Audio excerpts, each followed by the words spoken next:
Years ago, Reader's Digest carried the story of one of the nation's leading chest surgeons. His name was Dr. Paul Adkins. Not Atkins, but Adkins. One day he was looking at his own chest x-ray, and he realized that he was looking at, his own death sentence. He actually died 4.5 months later at the age of 55 from smoking-related lung cancer. The sad part is that Dr. Adkins himself had smoked up to 1.5 packs of cigarettes daily for 40 years. His mother had smoked and lived to an old age, and so Dr. Adkins had foolishly concluded that he could do the same.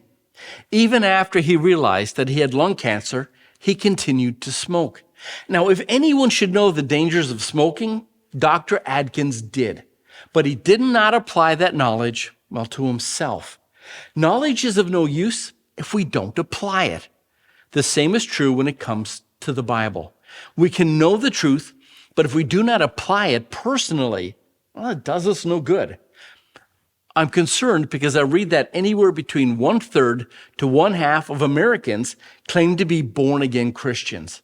And yet the same studies show that there's no difference in how they live their life. There appears to be no difference between professing Christians and the American culture regarding things such as, how much or what TV shows we watch, our rate of sexual immorality, or how much violent entertainment we consume. In this story, Jesus is speaking to an audience that should have known better. They should have known the scriptures. They should have known the prophecies. And, they should have known truth when they heard it. Including the high priest who, from all reports, was a well-respected by all the other Jewish leaders.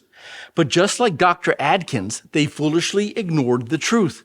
They put off doing the very thing that could, save their souls.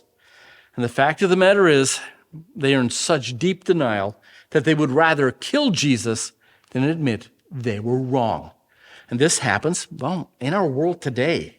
People would rather keep on believing a lie than admit that they had been deceived. Even when presented with facts and evidence, there are people who will reject the truth rather than admit they had been deceived. And just like the Jews of Jesus' day, by rejecting the light that is Jesus, this world remains in darkness. Well, those were our final thoughts and nuggets for this week.